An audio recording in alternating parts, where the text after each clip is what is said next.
So hi guys, welcome back to the channel. आज की इस वीडियो में ना हम बात करने वाले हैं कि क्या सच में इंडिया में क्रिप्टो करेंसी को बैन करना पॉसिबल है।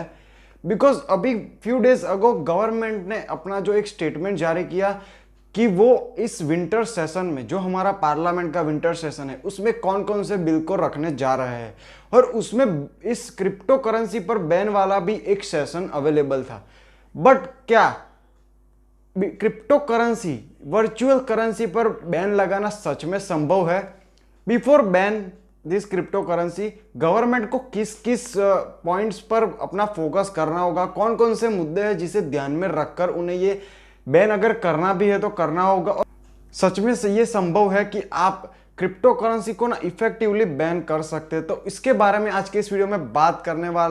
अगर वीडियो आपके लिए हेल्पफुल बनता है तो वीडियो को लाइक करना भी बनता है, और साथ ही साथ अगर आप भी करते हैं क्रिप्टो करेंसी में इन्वेस्ट तो कौन सी ऐप का यूज करते हैं, और आपको क्या लगता है कि सच में ये क्रिप्टो करेंसी जो कि बैन होनी चाहिए या फिर नहीं, क्या ये हमारी इकोनॉमी या फिर हमारे पूरे अर्थव्यवस्था के लिए ये उचित या अच्छी है, या फिर इसको बैन करना ही सही रहेगा, उसके बारे में अपनी राय जो है जरूर रखिए कमेंट बॉक्स में। चलिए शुरू करते हैं आज के इस टॉपिक्स के साथ कि कौन कौन से पॉइंट जो कि गवर्नमेंट को ध्यान में रखने होंगे अगर वो क्रिप्टो करेंसी को इफेक्टिवली बैन करना चाहती है। यहां पर ना सबसे पहली बात मैं आपको ये क्लियर करना चाहूंगा कि क्रिप्टो करेंसी ना एक वर्चुअल करेंसी है। ये पूरी दुनिया जानती है कि ये जो है वर्चुअल करेंसी, इसका कोई एग्जिस्टेंस नहीं है। वो ये करेंसी किस पर रेगुलेट होती है, इसकी प्राइस जो है कस्टमर, मतलब जो हम लोग जो ये करेंसी को बाय करते हैं उसके द्वारा ये अप एंड डाउन होती रहती है। तो मतलब ये जो करेंसी है ना वो एक्चुअल में एग्जिस्ट नहीं करती है। अभी यहाँ पर ना एक बहुत ही बड़ा ट्विस्ट आ जाता है कि जो चीज़ एक्चुअल में एग्जिस्ट नहीं करती है उसको आप ख़त्म कैसे कर पाएंगे। बिकॉज अगर मैं आपको एक बहुत ही बढ़िया और मज़ेदार एग्जांपल दूँ कि GTA 5 या फिर GTA का कोई भी गेम अगर आपने खेला हो तो उसमें आप जिन इंसानों को मारते हैं वो क्या सच में मरते हैं? नहीं मरते। ऑफकोर्स ये बात है, because it is not an reality जो वर्चुअली यहाँ पर खड़ा किया हुआ है। तो इस तरह बिटकॉइन भी यार वर्चुअल है, वो रियलिटी में अवेलेबल ही नहीं है। तो अगर ये वर्चुअल है तो उसको आप कैसे मार सकते हैं? ये बहुत ही बड़ा सवाल जो गवर्नमेंट के लिए होगा। अभी चलो देख लेते हैं कि क्रिप्टो करेंसी को ये किसी भी तरह से ना बैन लगा सकते हैं, मतलब जिस तरह से पबजी पर बैन लगाया था। बट यहाँ पर भी एक बहुत ही बड़ा क्वेश्चन ये हो जाता है कि क्रिप्टो करेंसी एक नहीं, बहुत ही अलग अलग तरह के, मतलब 500-600 से भी ज़्यादा क्रिप्टो करेंसीज अवेलेबल है। तो अभी आप कौन सी क्रिप्टो करेंसी पर बैन लगाएंगे, ये भी बहुत ही बड़ा क्वेश्चन है। साथ ही साथ इस क्रिप्टो करेंसी को ट्रेडिंग करने के लिए भी बहुत ही सारी एप्लीकेशन अवेलेबल है। तो अभी कौन सी ऐप पर आप बैन लगा, अगर आपने सभी के सभी ऐप्स पर बैन लगा दिया, उसके बावजूद भी ये ऐप्स जो है हमारे गूगल प्ले स्टोर पर तो नहीं अवेलेबल होगी, लेकिन गूगल ब्राउजर पर यहाँ पर ना ऐप्स आपको अवेलेबल 100% होने वाली है, जिस तरह से सभी ऐप्स जो बैन होने के बाद यहाँ पर अवेलेबल हो जाती है। मतलब पबजी जो कि यहाँ पर बैन लग गया उसके बावजूद भी ये हमारे गूगल क्रोम पर अवेलेबल था। टिकटॉक भी बैन लगने के बाद अवेलेबल, मतलब सभी के सभी ऐप्स जो कि एक ओपन सोर्स गूगल क्रोम पर अवेलेबल रहेगा। तो ऐप पर भी बैन लगाना कोई मतलब बहुत ही बड़ा कारण नहीं हो सकता है। अभी जो क्रिप्टो करेंसी है ना उसकी ट्रेडिंग ब्लॉकचेन टेक्नोलॉजी सिस्टम के थ्रू होती है। तो इस टेक्नोलॉजी को तोड़कर उसमें अंदर घुसना भी मतलब पूरी तरह से असंभव है, क्योंकि एक्चुअल में गवर्नमेंट ही इस टेक्नोलॉजी को यूज करने जा रही है। और इसी वजह से यहाँ पर गवर्नमेंट ने जो स्टेटमेंट जारी किया है उसमें लिखा हुआ है कि हम ना जो कुछ एक्सेप्शंस छोड़ने वाला है, मतलब सभी क्रिप्टो करेंसी को ना हम यहाँ पर बैन नहीं करने वाले हैं। तो ये बहुत ही बड़ा क्वेश्चन मार्क यहाँ पर भी खड़ा हो जाता है कि आप सच में क्या ब्लॉकचेन टेक्नोलॉजी में घुस पाएंगे या फिर यहाँ पर कोई अलग ही मुद्दा चलेगा। अब यहाँ पर एक और पॉइंट जिस पर हमें एक बार फिर से ध्यान देना होगा कि पबजी को जिस तरह से बैन किया था तो उसके सर्वर को यहाँ पर डाउन कर दिया, मतलब जो सर्वर है उनको ही टोटली इंडिया में अनअवेलेबल कर दिया। उसके बावजूद हम लोग जो है VPN के थ्रू इस गेम को एक्सेस कर पाए थे। किसी भी एप्लीकेशन जो कि बैन हो गया है, उसके सर्वर्स अवेलेबल नहीं है, इसके बावजूद अगर आप वीपीएन यूज़ करते हैं तो आप इस ऐप को ईजिली एक्सेस कर पाएंगे। तो इसी के एग्जाम्पल पर अगर क्रिप्टो को भी बैन किया, अगर एप्लीकेशन को भी बैन किया, तो भी आप इसे आसानी से चला पाएंगे। तो यहाँ पर एक और बार फिर से कि यहाँ पर ना भी इसे मतलब ख़त्म करना थोड़ा मुश्किल सा काम है।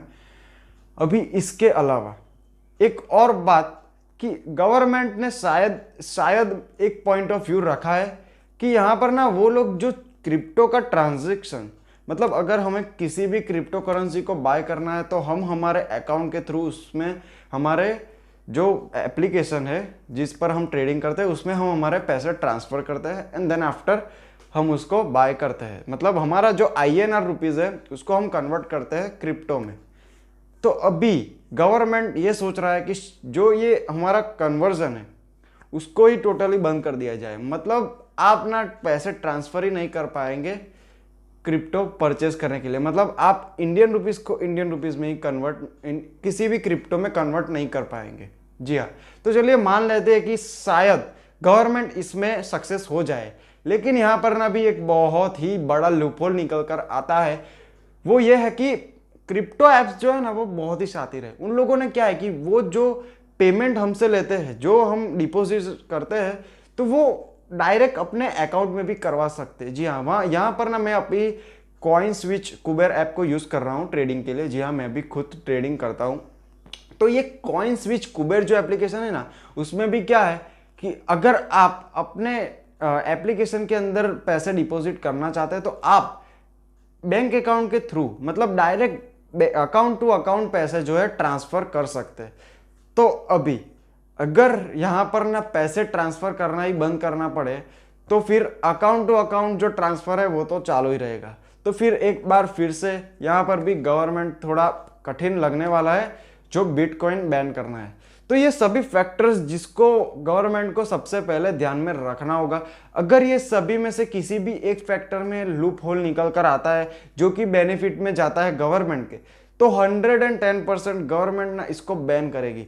लेकिन अगर यहाँ पर ना गवर्नमेंट के अंदर कोई लूप होल निकलता है, जो गवर्नमेंट का बैनिंग सिस्टम है उसमें अगर कोई लूप होल निकलता है ना, तो 110% गवर्नमेंट जो है इस क्रिप्टो करेंसी को बैन नहीं करेगा, इसे कंटिन्यू रखेगा विथ रेगुलेशन। अभी रेगुलेशन भी यहाँ पर करना थोड़ा मुश्किल है, लेकिन जो जितने भी ये ट्रेडिंग ऐप्स है वो बहुत ही ज़्यादा सपोर्टिव है गवर्नमेंट के साथ। तो उन्होंने ये बातचीत की है और उन्होंने ये बताया कि अगर गवर्नमेंट चाहे तो जो टैक्स है जो हम अर्निंग करते हैं उस पर वो टैक्स लगाकर थोड़ा बहुत यहाँ पर जो ट्रेडिंग है उसको रेगुलेट कर सकते हैं। तो यही एक रास्ता आखिरी बचता है अगर ये बिल सक्सेसफुली पास होता है तो। इसके अलावा ना 110% किसी भी तरह से बिटकॉइन को बैन करना असंभव है। बिटकॉइन क्या किसी भी क्रिप्टो करेंसी को ना बैन करना असंभव है, क्योंकि इट्स अ वर्चुअल रियलिटी। तो जो वर्चुअल है उसे हम मार नहीं सकते। जी हाँ, तो उम्मीद करता हूं कि आपको इस वीडियो के द्वारा बहुत ही बढ़िया जानकारी देखने को मिली होगी और आपको ना पता चल गया होगा कि सच में क्या ये फैक्टर, सच में क्या गवर्नमेंट इस फैक्टर को सेटिस्फाई कर क्रिप्टो को बैन कर सकती है या फिर नहीं। अगर आपने भी इन्वेस्ट किया हुआ है तो मैं आपको एक बहुत ही बढ़िया एडवाइस यही दूंगा कि हड़बड़ी में अपना कोई भी इन्वेस्टमेंट जो है हटा ना ले, क्योंकि अभी ना क्रिप्टो करेंसी बहुत ही, मार्केट जो है क्रिप्टो करेंसी का बहुत ही ज़्यादा डाउन हो चुका है। तो अगर आप चाहे तो जितना हो सके उतना इन्वेस्ट करें, क्योंकि बैन लगना तो अभी बहुत ही दूर की बात है। उससे पहले ही अगर आप चाहें ना तो बढ़िया से बढ़िया अर्निंग यहाँ पर कर सकते हैं। तो इस ऐप पर भी ज़रूर अपना भरोसा रखें। मैं आशा करता हूँ आज का वीडियो ये आपको पसंद आया होगा। चलिए मिलते हैं ऐसे ही अगले वीडियो में, तब तक के लिए टाटा, गुड बाय।